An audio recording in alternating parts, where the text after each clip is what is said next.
Hola, filmados. Hoy estamos una vez más con Sergio Moure. ¿Cómo estás? Muy bien, ¿qué tal? Muy bien. Hace 5 meses te teníamos aquí para hablar sobre clanes y ahora vuelves para hablar sobre La Sombra de la Tierra, otra maravillosa serie, esta vez de A3 Media. Pero es verdad que si desde Clanes hasta ahora han pasado 5 meses y te hubiéramos entrevistado todos esos meses, siempre tenías un proyecto entre manos, porque ha Ujú. sido un año de no parar. ¿Cómo estás? Bien, bien. Como tú acabas de decir, un pelín cansado ahora a final de año, de verdad, porque ha sido un año muy intenso, pero muy bonito, la verdad, ¿no? De trabajo y de proyectos como el que estamos hablando ahora, ¿no? Que la verdad es que eh, hay que valorarlos muy positivamente, la verdad. Estamos hablando de La Sombra de la Tierra, una serie muy potente que se emite en A3 Player, ambientada en 1896 en un pueblo de Zamora, un pueblo dominado por la pobreza. Quiero que me hables un poco de la serie, de qué va, para aquella persona que todavía no lo ha visto.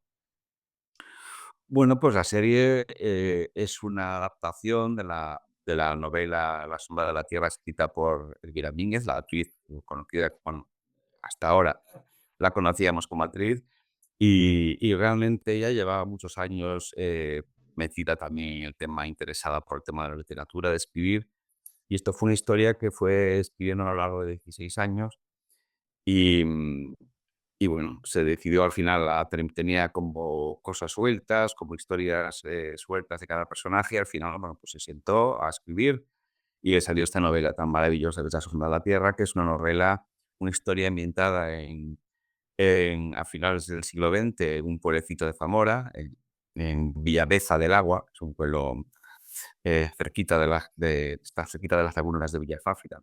Conocéis esa zona, pero está muy bien. Y bueno, es una historia de la España profunda, una historia de una gran dureza que ella, después del éxito de la novela, pues que propusieron pasar a lo audiovisual y ella, bueno, ella puso un poco la condición de que la quería adaptar ella y dirigir ella, ¿no? Que era una historia que había ella creado y que quería tener un control sobre ese paso al cine, ¿no? Y a la televisión. Entonces, bueno, lo llegó a ese acuerdo y bueno, y la dirigió. Son 4 capítulos de duración. La verdad es también ella siempre dice ella que el concepto para ella siempre fue de cine, de película, más que de serie, ¿no? Ella Ujú. realmente la concibió como una película dividida en 4 partes, ¿no? Más que una serie. Es decir, realmente si la veis, podéis observar que tiene un poco un pulso más cinematográfico que Sí, televisivo, ¿no? sí. Y, y después conceptos como la fotografía, la dirección de arte, todos están cuidadísimos. Está realmente es una serie muy cuidada con muchos exteriores, curioso también en una serie española, ¿no? Sí. Y, y después los actores que eligió ahora son actrices, actores, son maravillosos, son personas a lo mejor no demasiado conocidas, ¿no? Aunque bueno, las protagonistas tienen María Morales y Adelfa, tienen las 2 un currículum maravilloso, tienes Sí. nominaciones Goya y Goyas, pero vamos, es el trabajo de elección de actores y de interpretaciones es apabullante. Entonces, bueno, pues, la verdad es eso, que ha sido una historia muy bonita de trabajar en ella y, bueno, ahora te cuento si quieres. Elvira Mínguez es la creadora de esta obra. Lo que tú dices, al final puso ese no negociable, ¿no? De encargarse ella, ya que de ella había surgido la idea, pues al final llevarlo a cabo en pantalla y encargarse de todo, también del guión. El otro día hablaba con María Morales, quien da vida a una de las protagonistas, como bien decías, que estaba, no solo por el hecho de ser directora y guionista, ha estado presente en todas las etapas del rodaje, ha estado presente siempre con ellas para ayudarles y para terminar de hacer suya al 100% esta obra. ¿Cómo ha sido para ti ese trabajo con ella? Pues, ha sido realmente alucinante. Sí, ha sido un trabajo, realmente creativo, una directora que se preocupaba mucho por por todo lo que es lo que envuelve a la historia, ¿no? La atmósfera. Y en esa Sí, atmósfera también probaba la música.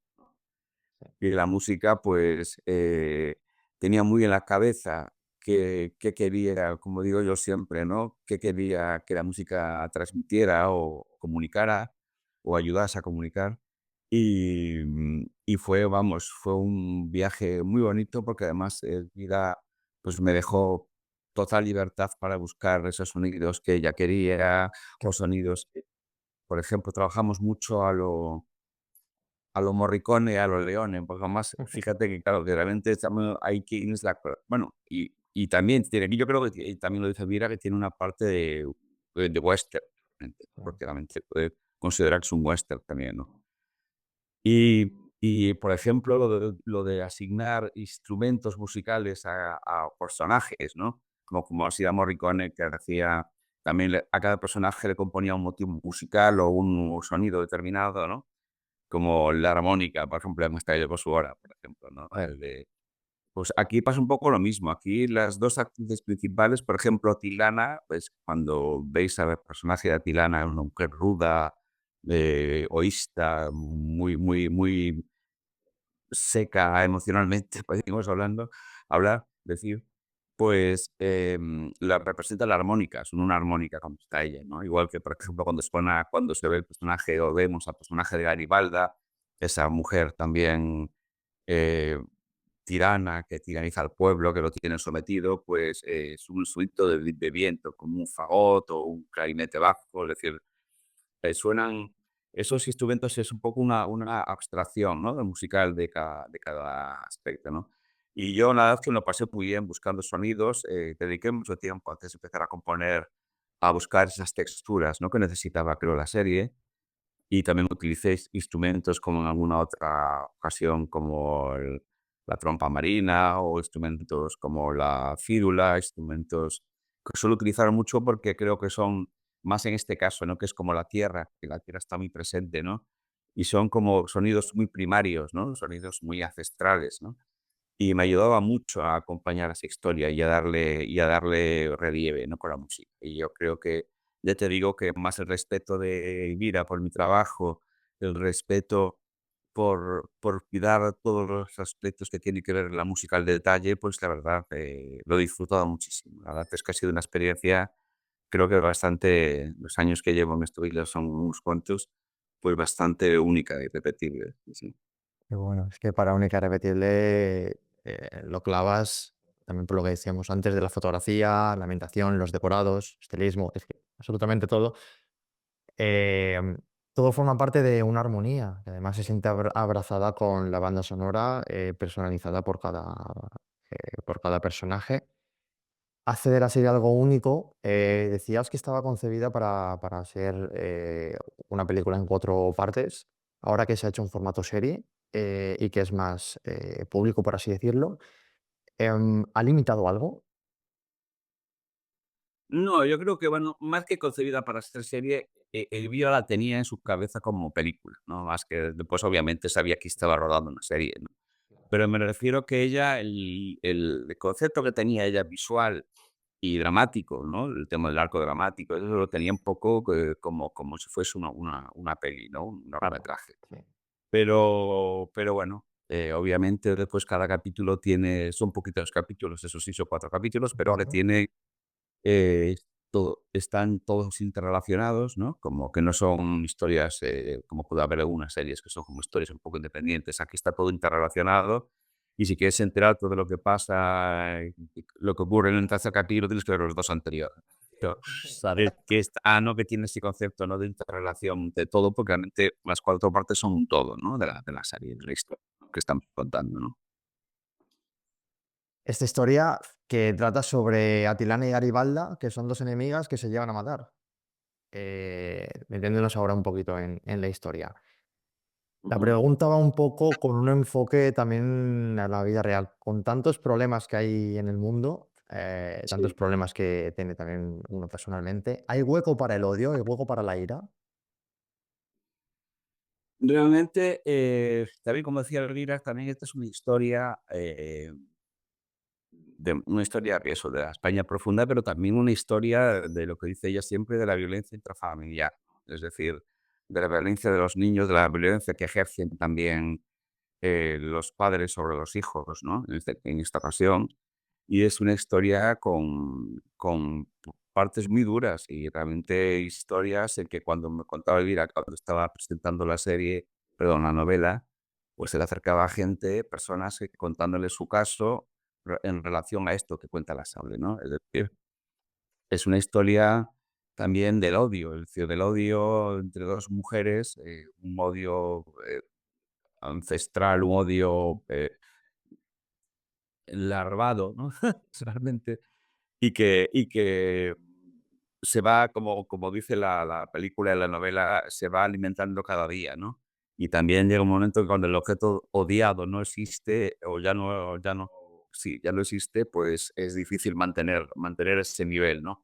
Sí, Es decir, que el odio es una pasión, es un sentimiento de los más humanos que hay, ¿no? Y de los más profundos. Es decir, el amor es igual, pero yo creo que el odio tiene como más fuerza, puede que sí, ¿no? Porque, claro, va mucho con la naturaleza humana, ¿no? Entonces, yo creo que esta serie que tiene esos matices y esos ingredientes tan marcados, pues habrá personas o habrá público que le parezca una historia muy dura o una historia, pero yo creo que La sombra de la tierra, pues es una yo creo que más que una declaración de principios es una una reflexión, ¿no? Sobre todas estas cosas que a lo mejor damos por habituales, pero que no se suele hacer, no se suele incidir en ellas, ¿no? Hay muchas series y muchas historias sobre el amor y sobre las relaciones entre las personas, pero historias sobre el odio hay menos. Yo creo que se ha eso sí, eso sí es verdad. dado menos.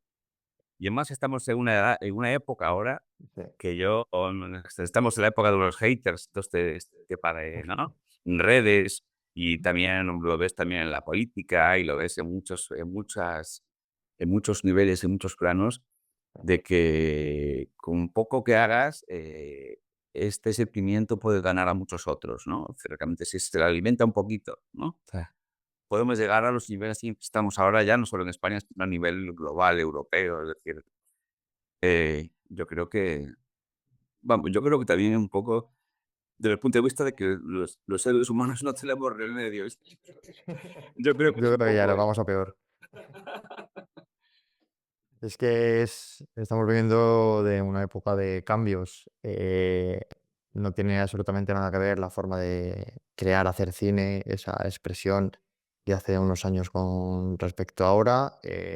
Obviamente todo existe la libertad para juzgar lo que uno haga, siempre y cuando se haga del respeto y por la parte que lo recibe se lo tome como una crítica para mejorar, pero claro, eso siempre hace falta el respeto. Esos cambios también, quiero hablarte un poco porque cambiando de torno.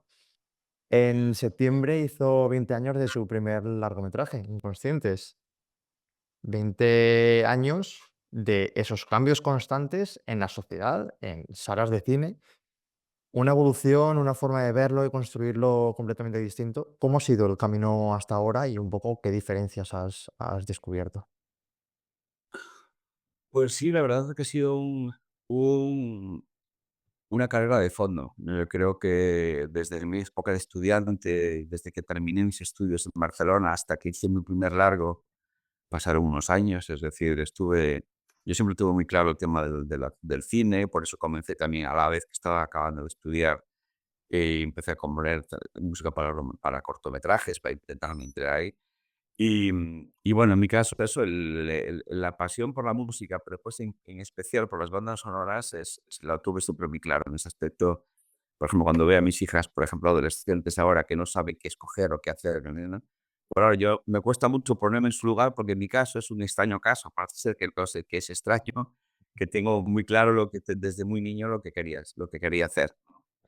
Entonces, yo recuerdo cuando fui Conscientes que fue una experiencia increíble, desde luego, porque yo venía de estudiar composición, de estudiar film scoring, pero claro, después de escribir o de componer música con cuarteto, con MIDI, con samples y tal, realmente verme de frente, como fue con Inconscientes, con la Sinfónica de Praga, con casi 80 músicos mirando para mí, allí yo creo que tenía, bueno, ya era mayorcito, con yo solamente que agarré tenía 32 años.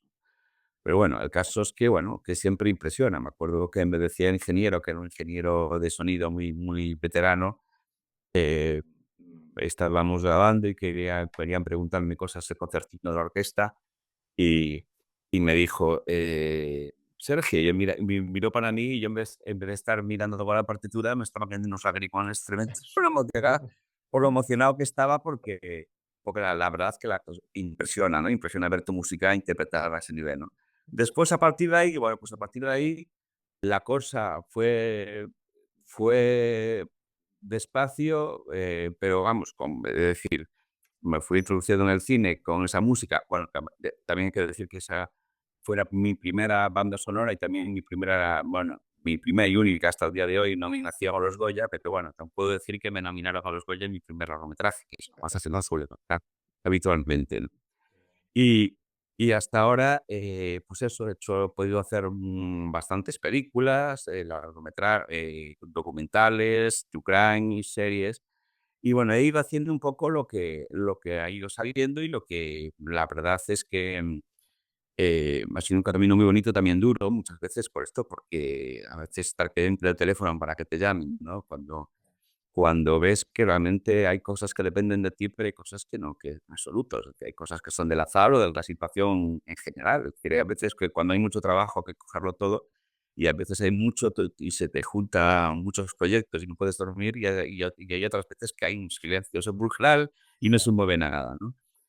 Yo lo que he de decir que desde que he empezado hasta ahora, un poco lo más duro fue el tema de la pandemia y del confinamiento, todo esto, porque ahí tenía unos proyectos que iban para adelante, que se tuvieron que parar todos, y ahí hubo unos años, sin absolutamente nada de proyectos. Es decir, estuvo en 3 años, estaban parados, que bueno, que fueron duros pasarlos, la verdad, y que bueno, pero de todas maneras aproveché también para componer una sinfonía que estrené hace poco. Entonces, bueno, Mm. pues, yo realmente estar parado no sé, me gusta mucho mi trabajo y si no es música para cine, pues hago otro tipo de música. Creo que me gusta componer, ¿no? Pero sí, vamos, lo que más me ha marcado, lo que más también puedo decir hasta ahora, hasta el día de hoy, ha sido la reducción, lo que ha marcado mucho nuestro trabajo es la reducción de las plataformas, ¿no?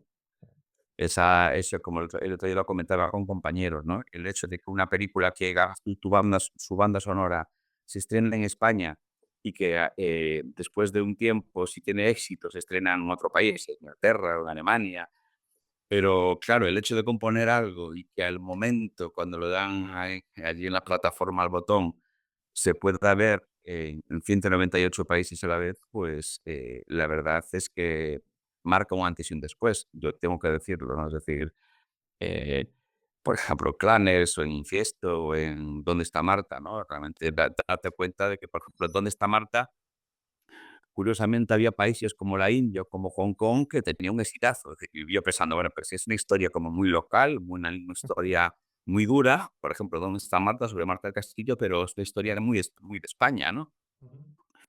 Pero entonces te das cuenta de eso, de que también eso, a nivel de trabajo, también de derechos de autor, ¿para qué decirlo? Es decir, se abre un campo muy grande, se globaliza todo.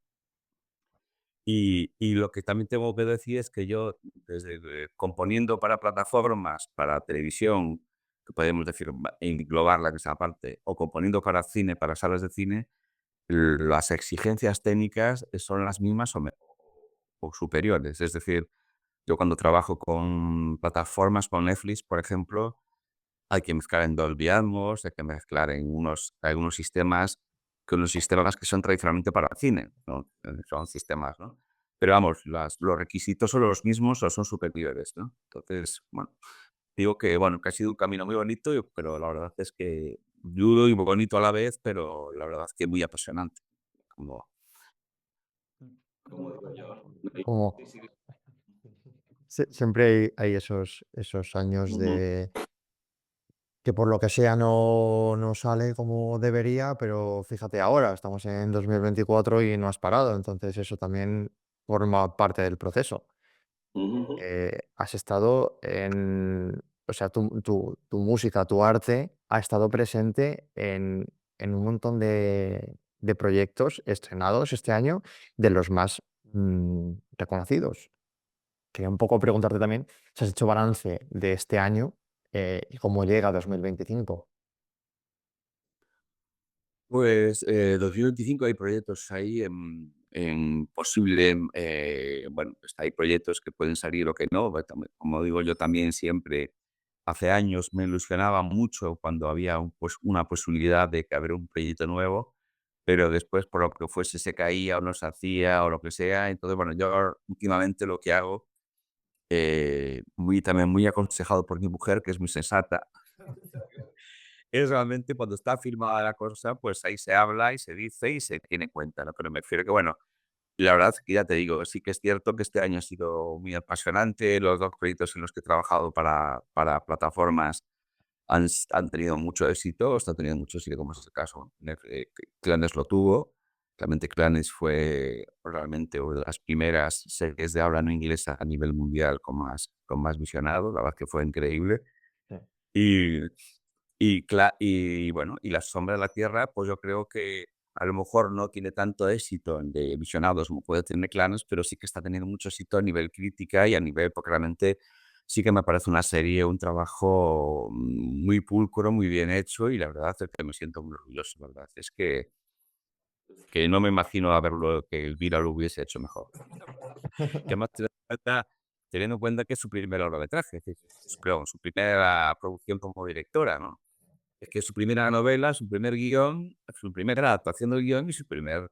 Entonces yo ya le digo: "Elvira, ¿cómo tú vamos? La siguiente eras El Padrino", ya. Digo: "No, porque por Ciudadano Kane", ¿no? Porque digo, porque me parece un talentazo y me parece, vamos, otra de las cosas que también tengo que decir de este año es haber conocido a Elvira, Qué bueno, que ha sido, ya te digo, para mí un antes y un después a alguien que tiene ese amor y ese nivel. Pues la verdad, que rodearse de personas así o acercarse a personas así. Es que rodearse se rodea ella. Personas como nosotros, pero yo el hecho de haberme acercado a su talento y haber trabajado con ella y intentado dar todo lo máximo, la verdad es que me honra mucho, me enorgullece. Y ya te digo, muy ilusionado con el año que viene, porque proyectos pueden materializarse, pero contento, la verdad es que contento de la labor hecha, ¿no? Este año. qué bueno. Vamos a seguir pendientes Ujú. de eso. Al final lo que tú decías. Yo creo que, una serie da igual que para mí, es verdad que para, audiencias, contratos, plataformas, sí que depende un poco de ese público, pero yo creo que también lo que se le debe un poco a las plataformas es que, una serie que está hecha en su totalidad está plasmada, a lo mejor se sueltan todos los capítulos en la plataforma. Puede ser o no renovada por una segunda temporada, no es lo mismo que soltarlo en la televisión convencional, la cual sigue dependiendo un poco de su audiencia. Se limita más a los horarios en los que está publicada, de la competencia y demás. Puede tener más o menos repercusión, pero yo creo que en cuanto a la hora de grabarlo, se hace más cine a día de hoy. Entonces, es una pena que un proyecto pueda tener o no más repercusión cuando ha sido tan bonito a la hora de hacerlo. Y también un montón de series que a lo mejor no han tenido esa audiencia al principio y luego a los años, ¿no? Sí, sí, sí. No sé si pasaba con igual es un triple, no sé si pasaba con La Casa de Papel, que al principio no tenía esa audiencia, por eso dejó de emitirse en abierto. Bueno, en que Sí, era Antena 3. sí, que pasó, se estrenó en Antena 3, creo recordar, y no fue demasiado bien, no les continuaba la serie, y después entró Netflix, y en Netflix funcionó, ya sabemos todos cómo funciona. Es decir, que hay cosas, también hay cosas en este mundo en este mundo audiovisual que son verdaderos misterios, ¿no? Hay cosas que crees a lo mejor a priori que van a ser un bombazo y no lo son. Hay cosas que crees que van a ir bien y van mucho mejor de lo que pensabas. Es decir, bueno, hay muchas veces muchos análisis previos, ¿no? Como cuando ahora vas a abrir una librería y haces un estudio de mercado del barrio para ver cómo va a funcionar. Claro, Pues yo creo que con el cine y con el audiovisual pasa un poco lo mismo, pero yo creo que no, que hay como variantes, ¿no? Difíciles de evaluar o de prever, ¿no? Entonces, bueno, pues eso por eso también tenemos, em, hay, me refiero también hay por parte de los productores este nerviosismo o esta forma de arriesgar, ¿no? Que trabajar con. Lo que pasa que, bueno, para las plataformas también es cierto que, bueno, las plataformas también le dan a las productoras la tranquilidad de no estar pendientes la noche de estreno, de mirar la taquilla y más todo eso, ¿no? Realmente son, después, depende obviamente de si va bien o no, pues se puede renovar o no se puede renovar. Por ejemplo, la serie La sombra de la tierra es una miniserie, es decir, no es susceptible de renovarse, me refiero que claro. no, que no, ¿no? Pero hay otras cosas que sí, hay cosas que, bueno, que los productores están viendo si van bien, si no van bien, pero es, digo, que no, eso ya nosotros, los técnicos o los artistas o los creadores que trabajamos en las series, pues eso ya obviamente no depende de nosotros. Los Qué bueno. productores tampoco, de nosotros menos. Eso da mucha tranquilidad. Eso y que benditas plataformas, porque gracias a ellas las series y las películas ya no mueren. Efectivamente. Sí, sí, Antes se sí, sí. quedaban en los videoclubs hasta que han ido desapareciendo, pero las posibilidades, las múltiples posibilidades que ofrece una plataforma, es verdad que si se estrena una película en cine, siempre es preferible ir a verlo en una sala de cine, pero al final siempre va a estar contigo. Entonces yo creo que es una forma se ha adaptado muy bien y las plataformas cuidan con mucho cariño a todo lo que hacéis, que al final es una pasión y más que es un trabajo y una pasión, pero pasión también tanto por el trabajador como por el espectador, entonces creo que es hacerlo todavía más bonito. Ujú. Sí, sí, desde luego. Trabajar en unas condiciones muy, muy adecuadas, ¿no? Es decir, tienes en las plataformas, lo hasta ahora he tenido hay veces que hay más presupuesto, menos, pero bueno, me refiero que hay unas condiciones muy idóneas para trabajar y para poder lo que nos gusta a nosotros, ¿no? Como decía un profesor nuestro, ¿no? De film scoring también, que cuando alguien, por ejemplo, ve una banda, en mi caso, ¿no? Cuando alguien escucha una banda sonora tuya, ve tu trabajo, lo va a evaluar tal como lo percibe, diciendo, va a decir, bueno, aquí vamos a perdonarle que sea peor el trabajo, porque como cobró menos y trabajó en peores condiciones, pues no. No, no, me refiero que en nuestro caso, que no somos, que en nuestro caso, que no se nos ve en pantalla, es decir, que somos técnicos, estamos detrás de ella, en lo que habla de nosotros es nuestro trabajo. Es decir, por eso para mí es tan importante que el trabajo que hable de mí, pues hable bien. Es decir, yo doy todo lo que puedo dar para que mi trabajo pues sea el mejor posible.